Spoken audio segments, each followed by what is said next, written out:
Today could be a huge day. I got a call from a guy who says he has two of the rarest coins ever. If these pieces are real, this could be a very expensive day. You must be Walter. Yes, I am. Your phone call got me a little excited. So this is it. That is the half Disme. The other is the Libertas. This is pretty damn amazing. The half Disme could be considered the first American coin. Yes, very rare piece. Very rare. One of the things I don't get about early American coins, were eagles that skinny back then? We didn't feed them very much. I'm here to sell these two really, really rare coins, the half Disme and the Libertas. I really love collecting the coins, but I need to sell a couple of them off so I can buy some other ones at an auction, and I just hope to make a good deal here. This is really, really cool. The half Disme was minted in 1792. 1792, we just elected George Washington president. We finally have a constitution, and since we're a country, we gotta start making our own currency here. But the problem was, for the first 50 years of our country, the mint never got its act together. We had difficulties getting the silver and the gold and everything else like that. And I couldn't imagine being a merchant right after the Revolutionary War in this country, because if you had any kind of store, you took British pounds and French francs and Spanish reals, because there's just always a shortage of American coins. But this is the very first one, and the rumor has it that George Washington basically jacked Martha's silverware to have it made. That is the story. No documentation about it, but that is the story about that. You know what? I'm gonna stick with the story because I like it. You got it, okay. Makes George Washington look a little gangster. Yes. And this is the Libertas Americana. This is absolutely great. Benjamin Franklin had this commissioned in France, right? Yes. In 1781, he helped design this to get France to mint that coin on behalf of the American friendship in France. I know the baby is the United States, right? Right. And the lion is England. Of course. This lady right here is France? That's correct. She's protecting the child, the United States, from England. That's super cool. And then in 1783, Thomas Jefferson was in Paris. He's the one that took these medals back to America, and he passed it on to the senators and the congressmen. It's pretty damn amazing. They're all graded by PCGS and NGC, so we know they're good. How much? For the Libertas, $200,000. For the half Disme, I'm looking for $600,000. $800,000 for the pair. Ooh, damn. That is a lot of money. These are two of the most desirable coins for collectors there is, and $800,000 might not be a bad price. But there's no way I can even consider spending a small fortune on them before I have an expert I trust come in the shop and check them out. Do you mind if I go make a few phone calls real quick? Sure. I will be right back. Oh. I was pretty excited when you called. These are amazing. I think one of the really great things is both of these coins are really closely tied with the founding fathers. When these 1792 half Dismes are being made, Thomas Jefferson actually bought $75 worth, which is about 1,500 of these, and he spent these on the way back to Monticello. You know, it's our first American coinage. That's what really makes them special. Very first coins. And this one, the Libertas Americana. This is one of my favorite coins because it's so beautiful. This is a silver example. So they made these in copper, silver, and they actually made a couple gold, but those were lost in the French Revolution. The silver coins are much rarer than the copper examples, and most of them are not this condition. All right, so, what do you think they would go for? Well, the 1792 half Disme, with the right buyer, would probably bring $500,000 to $600,000. All right, and this one? The Libertas Americana, I would say for the right buyer for this piece, $200,000 would be about right. Okay, well, thanks, man. Okay, I hope that helps you. Good luck, thanks. Yeah. If Rick can buy these coins, they're very, very popular. There's a lot of people who would love to own them, and he would have no trouble selling them, so I hope he's able to purchase them. Okay, first off, the half Disme, it's pretty damn amazing. And I'm sure I'll never hold another one in my hands. but if I was to buy it and then I couldn't sell it, it would put a financial burden on me. So I'm gonna pass on this one right here. I'm just gonna let you know that. This one, I have multiple customers, and even if they don't buy it, I think I can eventually do something with it. So, 140,000? 140. $140,000. You heard the man. You have to make some money. I understand this. I can see, how about 180? I will give you $150,000. At that price, I feel comfortable. You couldn't do 160. I will go 150. I think it's more than a fair price.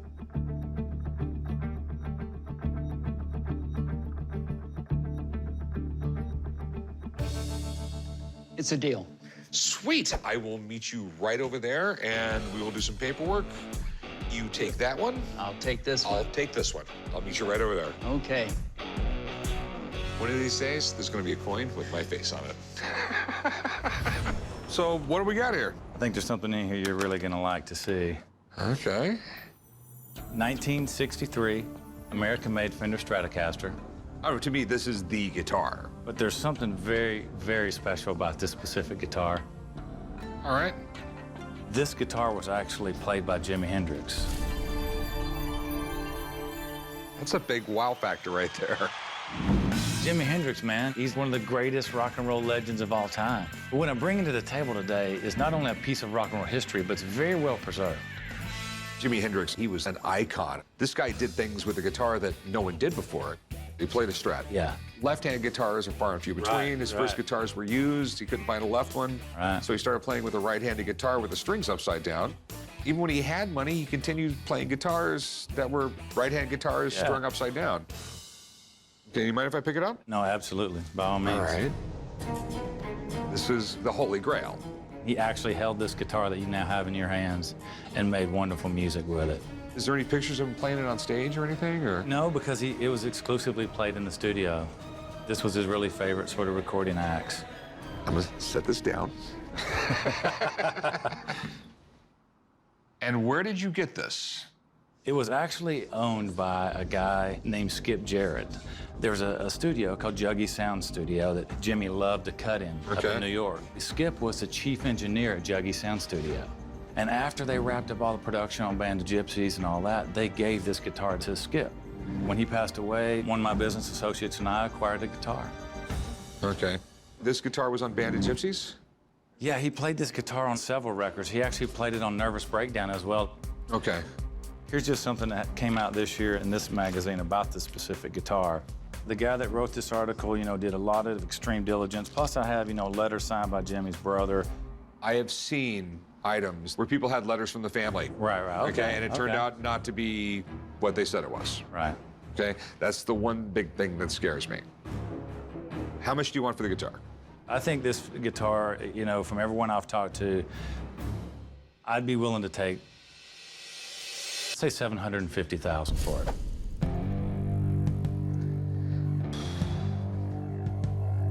I have a friend who, if this thing is real, he will know. And if not, he'll call bull. Bring it, you know what I'm saying? All right, I'll be right back. Give me a few minutes. Okay, thanks, man. I have nothing to hide. Let's turn the lights on real bright. This is an authentic Jimi Hendrix guitar. I'm happy to challenge anybody that he wants to bring to the table to look at it, because he'll authenticate the guitar. This is stupid cool. I mean, one of Jimmy's guitars. Hendrix turned the guitar into an extension of his body. Every way he moved was altering the sound of the guitar. When you see him dip down real low, he's bending physically bending the guitar. Right. There's very few guys that can make their own statement with the guitar anymore. But guys come along like Jimi Hendrix and just take it to a completely new place.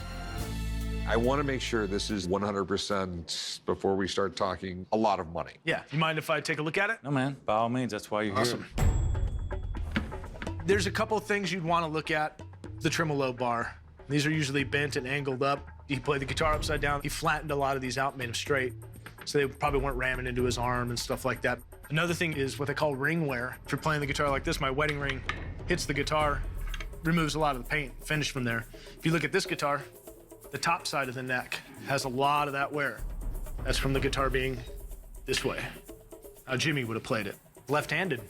The article that you guys have sitting over there, they asked a bunch of vintage dealers to take a look at this guitar with photos and stuff like that. The serial number here, L14985. This guitar has actually been documented. No doubt, this is definitely one of Jimi's guitars. That's really, really cool. In my head, I think I know what it's worth, but what do you think?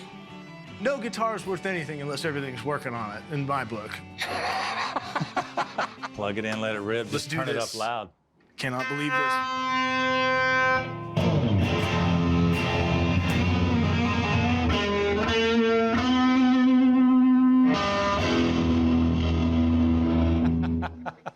How about it? Come on. That's a good guitar, man. So what do you think it's worth? Anywhere from 750 to good auction, million. All right, thanks, man. All right, man. Thank you. Yes, thanks again man. for letting Yeah, me you're play. welcome, man. Thanks a lot. That felt crazy to hold one of Jimi Hendrix's guitars, man. You could see why he liked it, because it was a really good, balanced, nice feeling guitar. At a personal level, I absolutely love it, but you have to find the right auction. It has to be advertised in the least amount of time would be a year, most likely. Right. Let me give you 450,000. 450? Man. My thing is, I take all the risk, you walk away with cash. For a guitar that could fetch maybe $1 million on any day, your own guy just told you that? Okay, but what we come do, on, 450 grand? Yeah, I'm thinking 750, man. a lot of commissions and a lot of people got to get paid to sell this thing. Okay, Right. it's just it's the way the world works. Right. Okay. I'll give you $500,000. This guitar's worth more than that. It just is. If you want the money now, I can go $550. Knowing that it could potentially fetch $1 million at an auction, I can't leave that much money on the table. $750, really, man. That's a bottom dollar I can take for the guitar.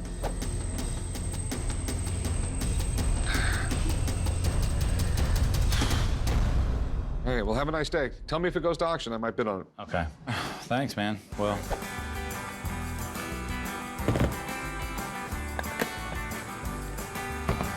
$6?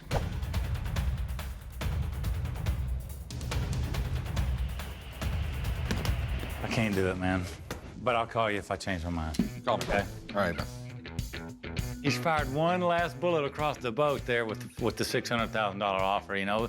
Honestly, I was starting to kind of get a little bit more tempted by that. But if you want to come to a fair point in selling something of great value, don't be desperate about it. And that I am not. I got something to show you. My Volcanic pistol. That's really, really cool. It's amazing this came in the shop here. It's hard to find these things. Yep. I came down to the pawn shop to sell a Volcanic pistol. I'm a big collector of firearms. I'd like to sell it because I have 2 boys in college and we sure could use the money. I would like to try to get about $10,000 because I feel it's worth between $10,000 and $12,000. This is a Volcanic Arms. What the hell is that? The forerunner of the Winchester rifle. This was the first lever-action gun. It was built by Horace Smith and Daniel Wesson. The 1850s was when they started making these, I believe. An 8-shot pistol was pretty damn impressive. You cocked it like a lever-action rifle. It's throw out the old shell, load the new shell. The person that invented the Winchester rifle saw this. Next thing you know, Winchester buys the patent and builds the most popular rifle of the time. They used to say the Winchester rifle was the gun that won the West. It all started there. Volcanic Arms was started by 2 guys, Daniel Wesson and Horace Smith. Later, they formed Smith & Wesson. They made a lot of innovations, and that's why they're still in business today. So where did you get it? I was at the Tulsa, Oklahoma show. I seen this guy walking in the aisle with that. I said, man, I gotta have that. I made him an offer and I walked home with it. Okay, that happens at gun shows all the time. Now, the reason it's so collectible is just due to the fact that they didn't make a lot of them. The nice thing about this firearm here is it's never been touched. It has all the original patina on it. You know, it hasn't been polished down to the brass, so it's like an original find. I mean, this is in really nice shape. I'm actually really familiar with this gun, so I don't need to consult an expert. As long as the price is anywhere near reasonable, I'm buying. So you guys interested in purchasing it? Yes, I'm definitely interested in purchasing it, as long as you don't have insane prices in your head. I'd like to get maybe 10,000. How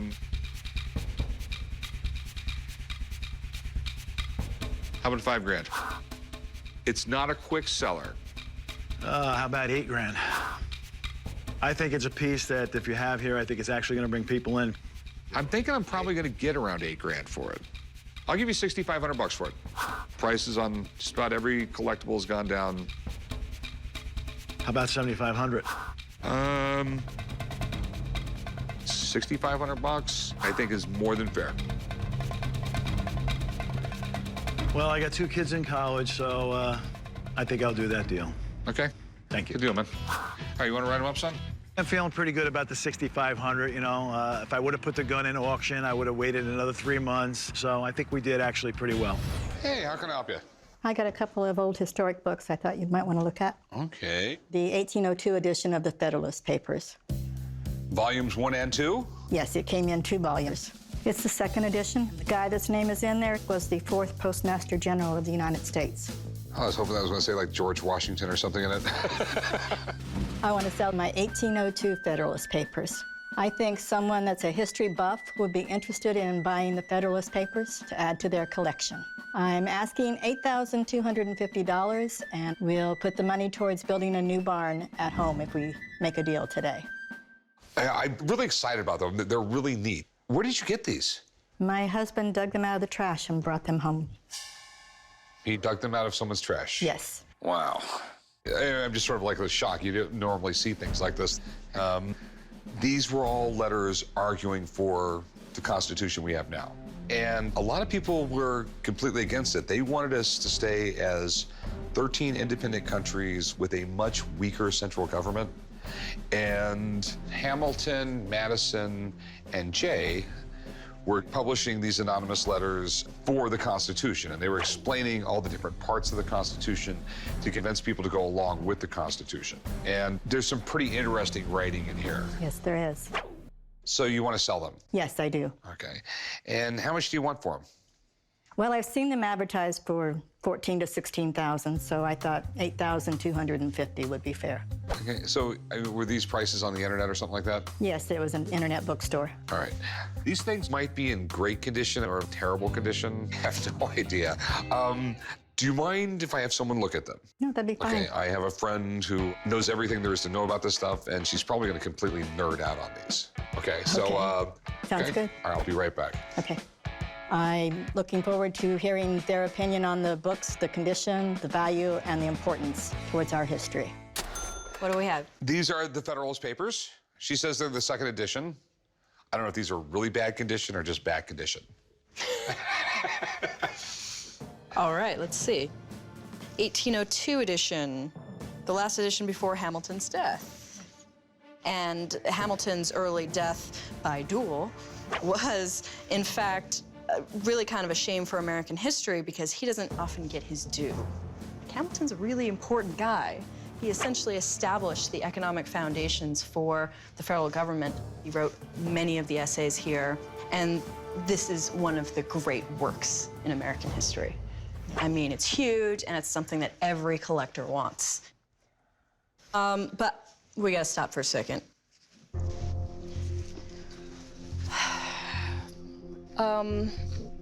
I am seriously concerned that this might be mold. Okay. And if it's mold, you'd need a very serious cleaning of the paper and the boards. Where did you get this? From the trash. Okay, yeah, it's probably mold. But it's worth salvaging. Okay. And the repairs you're looking at probably at least $1,000. Okay, so then how much would they be worth if they were all restored? If it works out nicely, it could be up to $14,000, I would say. Okay. Now she just Nice. made everything more complicated. That's what I do. Thanks. Rick's trying not to show it in front of the seller, but I think he's really excited by this book. Everyone wants it. It's so important. It's some of our most intellectually stimulating and fascinating people in the history of America. And frankly, it's a good business decision to get. Okay, what would be your best price? I still think they're worth what I'm asking, $8,250. I mean, this is my situation. I buy them off you, and somewhere north of $1,000 I'm gonna pay to get them restored. Then I have to wait 6 months, and then I get them back, and then I have to sell them. How about $7,500? I mean, this is literally, I give you the money, I'm not even gonna see any type of return for over a year, most likely. I mean, 65? $7,250. That's bringing me down from my beginning. How about $7,000? I think it's a good price. You're at $7,000? Okay, I'll take it. Thanks, cool. Come this way and we'll do some paperwork. Just leave them right there. Our daughter was always teasing my husband about digging through the trash, but it just made us $7,000 richer. Hi there. Hey, how's it going? Good. Got a 1922 proof high-relief matte finish coin. Okay. Where did you get this? I won it at a poker game, believe it or not. This is like one of the holy grails of American coins, and you won it in a poker game. Yep. Whoa. Came down to the pawn shop today to try to sell a 1922 proof coin. I don't know a lot about it, but the guy who lost it to me said it was really valuable, so hoping to get 20,000 out of it. This is cool. In 1921, we brought the silver dollar back. And the story goes is they were going to try and make some really high relief ones. What this means by high relief right here is the image really comes off the coin, okay? It's much higher detail. And I don't know the exact story, but there was like some problems and they got melted down. And most people didn't even know they existed for like 15 years. And then all of a sudden, some stories came from the mint that they actually existed. So there's like a dozen of these things in the world. It's pretty rare. Oh, well, it's beyond rare. The 1922 high relief peace dollar is one of the rarest coins in American history. It definitely shocks me that people will walk up to my counter and pull out an item worth $50,000 or $100,000 or more. I definitely want this thing, but I have to make absolutely sure this is the real deal. Silver dollars is what every coin collector collects. Everyone collects silver dollars, and maybe they collect half dollars and nickels, but they all buy silver dollars. I mean, that's the mainstay of collectible coins. Oh, okay. So, how much do you want for it? 20,000. What, you want 20 for it? 20,000? Do you think it's worth it? Yeah, sure, no problem. Let's go. No, this is worth a lot more than 20 grand. Oh. That's pretty awesome. Do you mind if I call a friend to take a look at this? I have a few mega concerns here, okay? I've never seen one in person, and I just want to make sure everything's legit. I mean, if someone was to fake a coin, this is the one they would do it on. I'm actually friends with a guy who works at NGC. He's one of the best coin graders, and if everything's legit, maybe we'll do some business. Okay? Sounds good. All right, hang out. All right. I think there's a good chance it's legit. Obviously, nothing in this world is 100%, but I'm happy with an expert coming in for sure. Dave! Rick, how you doing? I am doing absolutely fabulous, and this is it. Oh. Wow. It isn't every day a 1922 high relief peace dollar walks in the door. This guy got in a poker game. Oh my God. It's always nice to get called in on an exciting coin. This coin is particularly interesting, historical, and it's rare as hen's teeth. Now, what exactly is the story with this coin? I mean, this was the coin the government minted, but no one knew they minted it for like 15 or 20 years? That's correct. None of these had transacted until 1937. These were more or less unknown, and they carried over the high relief of the 1921 issues, all of which, by the way, were stuck in a one-week period at the end of 1921. Now, the high relief design was sort of a triumph of art and a failure of technology, because although they were beautiful, they couldn't strike them with enough pressure to get a lot of them out. So they ended up early in 1922 having to reduce the relief of the design. Okay. So I assume your main concern is it real? Yeah, Okay. definitely. It is in an NGC holder, which is wonderful. The holder is completely intact and genuine. And the coin is perfectly legitimate. It's one of very few known. Okay, so the big thing is, what's it worth? One of these sold very recently that brought a touch over 100,000. It's a little bit nicer than this, but not too far apart. I think this coin is worth something north of 50, but less than 100. Okay. Thanks, man. Super rare, no problem. Okay. Thank you.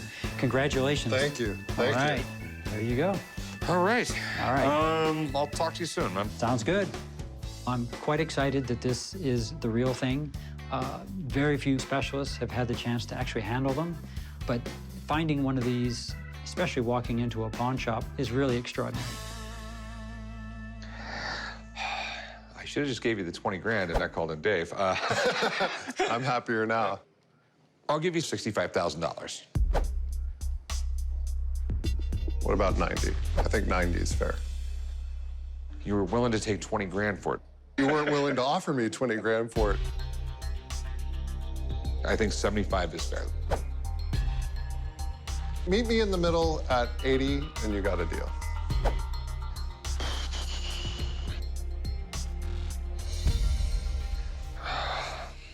It's a deal. All right. Okay. All right, let's go up front. I'll write you up. I made 80,000 on the coin. Super excited about it. Definitely gonna keep playing poker. Hopefully I get another coin like this sometime. Hey, how's it going? Good, good. I have something I think you might be interested in. It's the very first issue of Playboy, Volume 1, Issue 1. Okay. The Marilyn Monroe Playboy. Awesome. I came to the pawn shop today to try and sell my first issue of Playboy magazine, the Marilyn Monroe issue. It's not a copy. This is a genuine first edition. I'd like to get $2,000 for the magazine, but don't tell him I will take probably $1,600 if I can get it. So where did you get this? Well, my father bought it back in 1953, and then before he passed away, he gave it to me.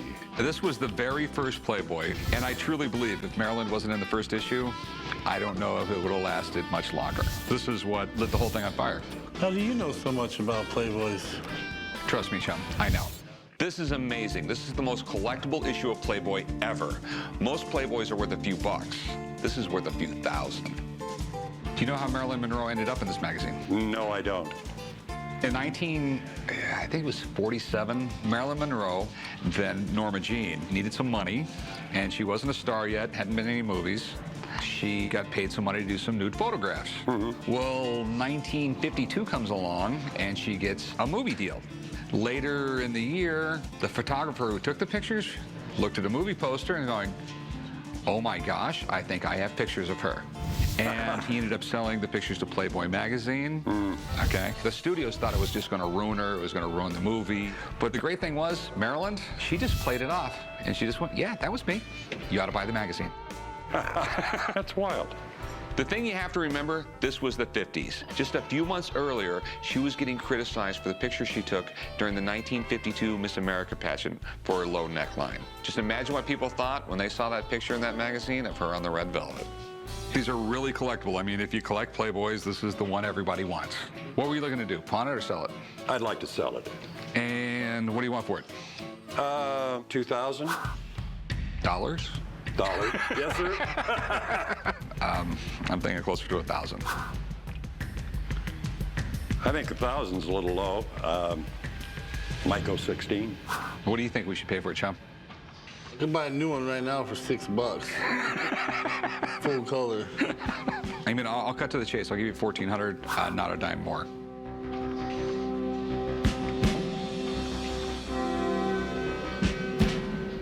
Okay, I'll go for it.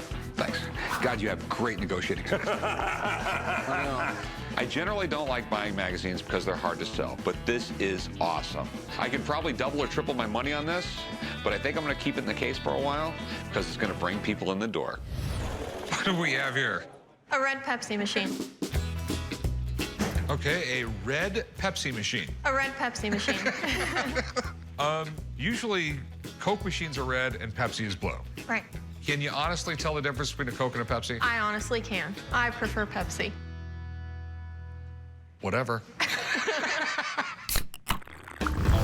I came to the pawn shop today to sell my 1950s Pepsi Cola vending machine. If I pay the money to restore it, I'm just afraid my kids are gonna tear it up. I'm hoping to get $4,000 for it today, but the least amount I'll take is $3,000. So where'd you get it? I bought it at a storage auction for about 350 bucks, and it's a 1950s Pepsi Cola Vend 81 machine. All right, this thing is definitely cool. When they say a Vend 81, that means it vends 81 bottles. Oh.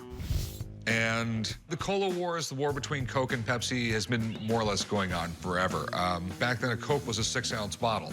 Pepsi started selling 12-ounce bottles for the same exact price, which got them really popular. But then they started losing again during World War II because Coca-Cola got the contract to supply the U.S. troops. And they ended up telling the U.S. Army, you know, it would be so much cheaper than if we just shipped the syrup overseas and we opened up bottling plants in all these countries we're in now. Right. And that's really helped Coke become a worldwide brand. Well, at least you have the coin mechanism. The big bonus is you don't have anything that's really rusted out or nasty. A lot of times you'll open these things up and they're just hell inside. And most of the time, the racks are gone. Yeah, that's true. I really like this thing, but I'm worried about how much it would cost to restore it. I need to do some more research before I can pull the trigger on this one. So what do you want to do with it? I want to sell it. How much you want for it?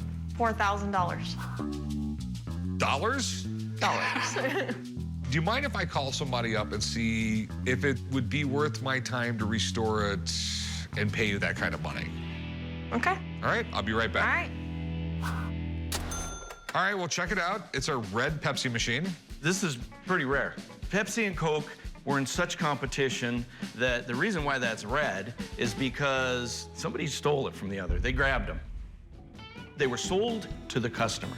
They buy that machine for about, I think they're about 140 bucks a piece. And you can buy a brand new machine, you have Pepsi on the front of it, and you sold Pepsi products. Well, Coke would come by the same gas station and say, hey, I'll give you my product, and I'll end up putting them in the machine, and if you go ahead and paint it red and put a Coke decal in the front. And they would do that. They would swap back and forth.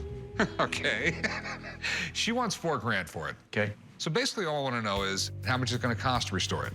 All right, well, let me check this thing out and see what you guys got here. That's weird. I mean, it's red. It is red from the beginning. Usually when you look behind them, you'll see some blue or something, and a lot of it is like painted red really well. So you think it was painted red from the factory? I do. You can see somebody painted it again and cleaned it up, but back in here, it's all still red. I've seen a Pepsi machine yellow, and I've seen a Pepsi machine blue in the era. I've never seen it red. And it could be one of a kind. As far as the total machine, it's in pretty darn good shape. For me to go and restore it, new rubber, take it all apart, the bodywork's decent. It's got some waves and stuff in it. It's not real bad. Chrome and everything, you're looking at about $4,800. So what would one of these things be worth completely restored? I would probably be asking $9 for it. Okay. All right? All right, thanks, man. Okay, hey, thanks, Rick, very much. If he does end up with it, I want to be the one to restore, because there's a lot of little things that are unknowns. Why is it still red behind the rubber and it should be blue? None of that makes any sense. Okay, so all that being said, how much do you want for it? $4,000. I can't do $4,000. There's no money to be made. I'll give you 2,500 bucks.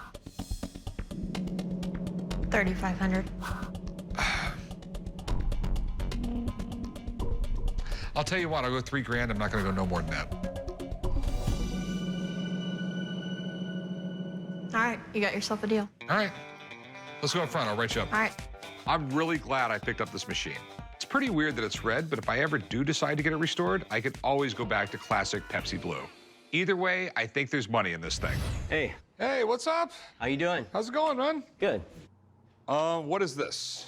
This is a piece of the flag that was carried by Teddy Roosevelt's Rough Riders. It went up San Juan Hill. Okay. And some photos that go with it.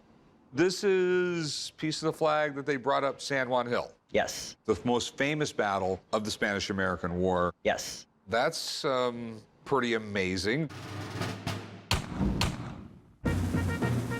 Anything that's associated with Teddy Roosevelt is a really rare piece. Teddy Roosevelt was only really with the Rough Riders for about a year, so there isn't much out there. I'm asking $8,000 for this piece, but as everything that I bring in, it's always negotiable. So this is... This is actually the Guidon from, I believe it's Company F, or Troop F, as it would be called in the cavalry. The Guidon, like, signifies their unit? Yeah, it's not the U.S. colors, the regimental colors. It would be the company flag. You got, like, paperwork and stuff that goes with it, or? Well, I had a handwritten note from the guy who was given the piece of the flag. It was a common practice to souvenir out flags in the military, in the Civil War, and the Spanish-American War. Certain people would get a piece of that flag. Okay. Yeah, 1898, he's Undersecretary of the Navy. Middle of the night, there was a telegram that the Spanish fleet was getting close to the American fleet. Next thing you know, he goes, just fire on them. Basically starts the Spanish-American War all by himself, and almost immediately forms the Rough Riders, wants to go to Cuba and fight, basically because he wanted to be president one day. This is cockier than you. A cocky nerd. This is something you never hear about today. A high-up government bureaucrat resigning his position so he can lead volunteers into war. It just doesn't happen anymore. And this is just one of many stories that made Teddy Roosevelt larger than life. And this one went up San Juan Hill. He has a list of battles here. San Juan, July 1st through 4. Well, it went everywhere the Rough Riders went. All right. This is neat. I really like this. Well, good. What do you want to do with it? I want to sell it. And how much you want? $8,000. Holy. I'm going to call it Mark and have a look at this. I just want to make sure everything is right. Okay. I think Mark knows his items for the most part, but he's looked at my things before, and sometimes he gets it right, and sometimes he doesn't. Eric, you're in there too. How you doing? How are you? How's it going? What's up, buddy? So, what have we got this time? Part of the flag that went up San Juan Hill. Rough Rider flag. It's actually the Guidon. Okay. The interesting thing when you're talking about San Juan Hill, you're talking about the Rough Riders and that, and the Rough Riders had their own flag. The Guidons, each troop would have one of those. The term Rough Riders actually was taken from Buffalo Bill Cody's Wild West show and Congress of Rough Riders. So, what's your concerns here? Is this the flag that went up San Juan Hill? Well, do you mind if I take a closer look at it? Sure. San Juan, July 1st to 4th, 1898. Very nice. That's the one that everybody's heard of. The Rough Riders running up this hill, which is always kind of interesting because this was a cavalry group. The cavalry are on horses. San Juan Hill, they're on foot. I guess that would make a lot more sense. I mean, if you're trying to go up a hill on horses and they're firing down on you, you would make a much easier target on a horse. Sort of. But looking at the material itself, it's absolutely correct for the time period. And given this note, I do believe that this was a piece of Troop F's Guidon. But it doesn't say that it went up the hill, that it went into battle. You know, because at San Juan Hill, they were on foot. They weren't carrying Guidons. The way this is written, it says, you know, engaged at the following battles. Yeah. Piece of the Guidon, engaged at. Doesn't say anything about being used in battle. It just says, these are the battles we were in. So when it comes to whether it went up San Juan Hill, probably not. Well, I think I got what I want, man. All righty, well, thank you. To say that it didn't go up San Juan Hill is just, I think it's wrong. You know, it says right on the note that it was engaged at those battles, and I'm gonna trust the word of someone who was there versus someone who was not there. It's really cool, but I don't think it's worth nearly as much as what you're asking for it. It didn't go up San Juan Hill. Even if they fought dismounted, I think that went up. I don't see it $8,000. I see it a lot less than that. How lot less? I'm not even gonna make you an offer. We're just so far off. I'm sorry, man. All right. Okay? So glad you're here. I would have paid a lot of money for that thing. You come back with some more stuff, you know? I'm not gonna pay a lot of money for something unless I know 100% it's the real deal. But I know Eric will come back with something cool. He always does. Hey, how's it going? Hi, how are you? What do we got I have here? something you might be interested in. It's an original souvenir program from the unveiling of the Statue of Liberty, dated 1886. That is really, really cool. Yes. It was just such an amazing project when they built this thing. You know, the base that it sits on, that was actually constructed by American donations. No, I didn't know that. And Pulitzer, who owned the New York Times at the time, he put out this thing that if you donated a penny, he would put your name in the newspaper. Oh. So people were donating, you know, a dime or a quarter every week so you could be in the list of people in the newspaper. I came down to the pawn shop today to sell my original souvenir program from the unveiling of the Statue of Liberty. It's in excellent condition for 127 years old. I'm hoping I get $2,500 for it, and the least I'll take is $1,000. So where did you get this? This has been in my family for generations, and I actually found it in my mother's file after she passed away. Okay. Have you ever looked through it or anything? Yes. It's such a cool piece of Americana. They came up with the idea in 1865. Bartoli started it, and then, you know, one of the engineers on this was Gustav Eiffel, you know, from the Eiffel Tower. Wow, I didn't know that either. This must have some really cool little things in it. This program is absolutely amazing. It really gives you a sense of what it was like on that day in 1886. The history nerd in me loves this kind of stuff. I just have to make sure that nerd doesn't pay too much. Do you want to sell this? Yes. So how much you want for it? $2,500. Okay. Do you mind if I have someone look at it? Not at all. Okay. The things that concerns me is this could have been reproduced in 1986 and looks like this now. Oh. I hope not. I hope it's original.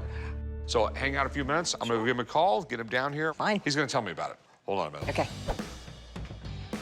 I'm excited for someone to look at it. I know it's original, and I'm looking forward to seeing what they say about it. Oh. Pretty damn neat, huh? Oh, that is cool. Very nice. The dedication of the Statue of Liberty. October 28th, yeah, that's right, 1886. This was a big deal. This was the first time in the history of New York that there was a ticker tape parade. I knew that. You know, they had almost 1 million people there. And the only ones who were allowed to go out to the island and actually saw or heard anything of the real dedication were like the president and, you know, all the dignitaries. And they didn't even let women out there. So what's your concern? I just want to make sure this is the one from 1886 because I'm just afraid that this thing was sold at the gift shop right next to the ferry for the next 50 years. I understand that's a real valid concern because a lot of this stuff has been reproduced over the years. But do you mind if I pick it up and take a look at it? Thank you. Looking at it, this wouldn't have been considered expensive at the time. As you can tell, it was 10 cents. Great. These would have been sold to the crowd. There were probably 100,000 of these printed. Okay. I doubt whether there's more than 400 or 500 left out there. I mean, there's probably haven't not found many of them. Cool. Part of the thing that you notice in 19th century printing is they use a different typeface almost every line. This is a very typical layout, but you don't see these metallic inks being used today. Okay. You know, from what I see here, and in comparison to thousands of 19th century pamphlets and publications that I've looked at, this is real. This is original. It's 1886. All right, that was from the party. Mm-hmm. Okay. Thanks, man. I appreciate it. Not a problem. Thank Very you. good to meet you. You Thank too. you. I've seen a lot of opening days, celebratory dedication programs for a lot of different things, but it isn't one that I've run into before. is really neat. It's very rare. Now, I mean, I don't mean to beat you up, but I would give you like $200 for this thing. I'm one at least 2,500. It's extremely rare. I know it's... I've never seen another one. It's rare, but you have to realize it's not like a first edition Mark Twain or things like that. It's But it's a piece of history. But it's definitely a piece of history. I think it's worth at least $1,000. It's extremely rare. You'll never see another one. I mean, I would go $250. No, I won't sell it for that. Okay. Well, thanks for bringing it in. Oh, That's my all I can tell pleasure. you. I mean, if you change your mind one day, bring it back. Otherwise, give it to your kids. Okay, thank you very much. No problem. I was disappointed when he gave me a $200 price. I thought it was worth a lot more. $200, I might as well just keep it in the family. How can I help you? Hey, guys. I have a real piece of American history I'd like to sell you. Okay. Hopefully it's a toupee. No, it's not a toupee. All right. I have a first-hand journal of the travels and history of Lewis and Clark. Rick, this thing looks like it's been across America. Okay. I have a book to sell today that is the journal of Lewis and Clark's expedition across the United States in 1804. I've seen other copies of this sell for $16,000, so yeah, I'm trying to get them up as high as I can on it. This is pretty cool, man.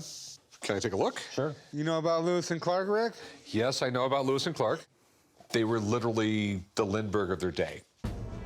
In 1804, Congress wanted a route to the West Coast over land. They wanted to explore the center of this country that really hadn't been explored before. President Jefferson was way behind this. He really wanted this to happen because he knew that eventually the United States would be going farther and farther west, and he really wanted to know what we had there. But going on land across this country in 1804, it's almost the equivalent of going into space. So Lewis and Clark set out to discover the unknown. And they did this overland trek all the way across the United States over like treacherous territory and had adventures and everything else like that. When they got back to the East Coast, they were hailed as heroes. Before them, we had no idea some of the resources we had going west. And it really helped out plan the future of the United States. So where did you get this? I was on an estate sale about 5 years ago, and I bought a box of books. I noticed this in here, Lewis and Clark's journal. Actually, it was a journal kept by a guy named Gass. The troops nominated him to become the sergeant. One of the duties of the sergeant was to keep a journal. The book, if you read through it, it shows pretty much a day-to-day journey of what they did. How much do you want for this? $16,000. Okay. I have no idea if that's a good price or not, but I have a friend who will know about everything there is to know about the book. And if you don't mind hanging out for a little bit, we'll bring her down here. I'd love for you to. Can you call Rebecca for me? She'd much rather hear from me, trust me. So it's Patrick Gass's book on Lewis and Clark. I know this book. The expedition was 1804 to 1806, and this was the first published account in 1807. People were dying for information about this trip because you think about it, like the United States had just bought this huge amount of land. They were trying to find waterways the whole way through because at that point, water routes were the roads. That's how you did any sort of shipping. And that's what Jefferson wanted. Gass was supposed to keep a journal. That was part of his duties as a sergeant. And so that's what you're getting here. You're getting really a play-by-play every single day. And Jefferson's really interested to see what was happening out west. It is, on the one hand, not terribly well preserved, but on the other hand, to have it with all of the original elements intact is great and does really affect what you can ask for it. So it's actually quite handleable, considering all things considered. The hinges seem pretty well intact. All right, but looking inside, this looks like an institutional library stamp. There are a couple of the institutional library stamps. But you can see this book doesn't look great, and that's typical. The binding here, yes, that's sheep, which was the cheapest of the leathers available. So what's it worth? So when I think about dealers who are specialists in Americana, I see them these days listing them for prices around 15, 16, 17,000. But this is ex-library, which is a real painful hit to the asking price because private collectors mostly really dislike that. So for this particular book, with all faults, I would put it around 7,500. Why would it go down in value so much, being an ex-library copy? You can see libraries tend to put stamps and things. They tend to leave markings, and the markings often are very obvious. To have one is annoying enough, but this has 3, so this particular library was a little stamp happy, unfortunately. And collectors are all about pristine condition. They want it to look exactly the way it did when it first published. Because it's unremovable. Yeah. Ex-library is a little bit like to use a literary reference, a scarlet letter, you know? Thanks for coming in, though. You're the best. Glad I could help. Well, where are we at? I'll give you $4 grand for it. That's not going to do it. You can do a little better than that. 7,000. I'm not gonna make any money. But $4 grand, I think, is a fair price. That's too low. The book is the original book. It has library stamps, granted. How about 5,000? I go 4,100. It's a fair price. 45? I'll go 42. I shouldn't go that high. Done. All right, 4,200. It's a deal. Done deal. You want to write him up, chum? Come on.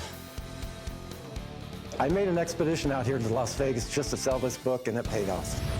I have these cigar box labels, I'm pretty sure. Okay. Yeah, these are old cigar labels. Saw a couple presidents on there, a couple old guys. This is something you would definitely not see nowadays, politicians putting their names on tobacco products. Back then, they had to find something to get their name out there. They didn't have no tweeter. You mean Twitter? Okay. I decided to come in the pawn shop today to sell my collection of cigar box labels. I have no idea what they're worth or anything, but I just want to make some money off them, to be honest with you. That's really the only reason I bought them. These are pretty neat. Do you know much about them? Absolutely nothing. My mom had me garage selling with her. The whole book was $3, so I figured what the hell, I'd pick it up. You know, smoking's bad for you, but back then, it's what people did.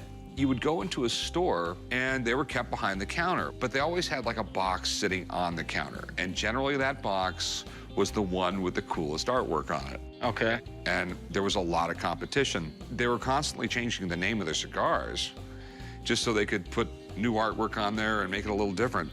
Back in the early 1900s, cigar smoking was incredibly popular, and cigar manufacturers did whatever they could to get new customers. Labels like these were a great way to get your brand to stick out.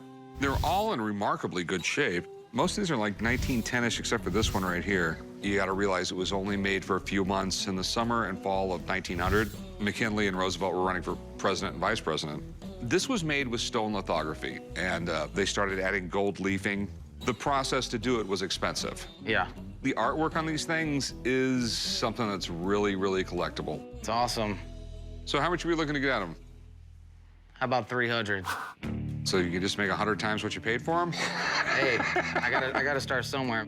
They don't go for a lot of money, and they sit around for a long time. I'll give you $50. I need a little bit more, man. I'll knock off 100, $200. I'll tell you what, I don't have time to dance around all day. I'll give you $100. That's my final offer. Take it or leave it.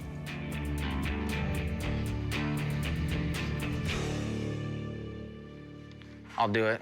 Okay, all right, I'll meet you right up front up here. Okay, cool. I paid $3, so I think I'm a winner. I'm gonna go out tonight. What the hell is this? Put them right there, dude, in the middle. You ever think of calling ahead, man? What the hell are these things? They're a couple of bomb fins, probably from World War II or something. I've never seen anything like them myself. Don't you think they're the bomb? Wow. Came down to the pawn shop today, tried to sell my bomb fins. I'm not sure exactly what they're worth. I kind of will take anything at this point as long as they're out of my backyard. I mean, they look like the tail end of a bomb or something, but you're definitely missing the bomb part of them. These are just like the fins that would help guide it to where it needed to be. Yeah. So where'd you get these, man? Well, they were kind of sitting in my dad's backyard and ended up getting them at my house somehow, and now I just want to get rid of them. Well, wife wants to get rid of them. How much does it weigh? This one probably weighs a couple 100 pounds. That one's probably about 50, 60 pounds. They're, I guess, from World War II. All right. The Allies dropped millions of tons of bombs in World War II. So I guess it would make sense that there would be some bomb fins laying around in some guy's garage. Did you paint that one? No, no, no. That came as is. And I could see someone turning this into a table or something. I don't know what the hell you would do with that one. You can play a little basketball with them and stuff, and... Yeah, I can also buy a basketball hoop. Yeah. To be honest with you, I've never had these come in before, and I have no idea what they're worth. For all I know, they could be a septic tank off something, dude. No, no, definitely not. I got a buddy that might know. I think my dad would probably like to check them out, too. Let me give him a call and see what I can do for him. All right, that sounds good. I don't know much about what these fins are. I'd really like to hear from an expert because maybe they're worth more than what I'm expecting. Wow. What are you guys, getting in the bomb-making business? No, no, no. The guys usually call me down here for anything aviation or military related, and I try to come down here and answer any questions they might have. So you know what these are? I do. These are actually conical fins off low-drag general-purpose bombs. So before, in World War II, and even World War I a little bit, we would just drop the bombs out. And so accuracy wasn't there. These conical fins got put in use from Vietnam on. You strap this onto the tail section of a bomb, and it provides a predictable glide path for the bomb. Basically improves accuracy. All right. It's pretty low tech. You know, today we're dropping laser-guided, GPS-guided bombs, but we're still dropping these. In 2003 in Iraq, this is what we were using. Why are we still dropping, you know, these big dumb bombs instead of the smart ones that are going down people's chimneys? You know, obviously the accuracy is in there, but it's just so much cheaper. The laser-guided bombs, you know, you can't actually drop through clouds. You know, sometimes it's easier. This one looks like it's strapped to about a Mark 84, which is a 2,000-pound bomb, and 11 feet long. We'll fly in, we'll identify a target, and basically roll in and kind of come in on a dive to improve accuracy. And then we'll release the bomb and then come off. Obviously, we want to get bomb-aircraft separation. As far as damage, you're looking about probably a 50-foot crater, about 11 feet of concrete that can go through. Wow. That's a big bomb. Yeah, that would pretty much level the golden and silver pawn shop. All right, that's good to know. You did make sure there's nothing in that thing, right? Yeah, man, obviously. Okay. It's not illegal to own these things or anything, is it? No, you know, most of them are actually serialized and we kind of account for it, but they are out there. It's not surprising, but it's not very common. Okay, so what are they worth? Believe it or not, this is probably higher value, the smaller one, just because it's got more uses. I've seen people make tables out of these. The condition's average at best. They are a little beat up. This one's been painted over. You know, it's gonna bring down the value a little bit because it's not original. You know, commercial value, probably all in, $500–600 in that range. Okay. All right, man. Thanks for coming in. Great, good to see you. Well, I was a little disappointed. I figured they'd be worth a little bit more, but, you know, it is what it is.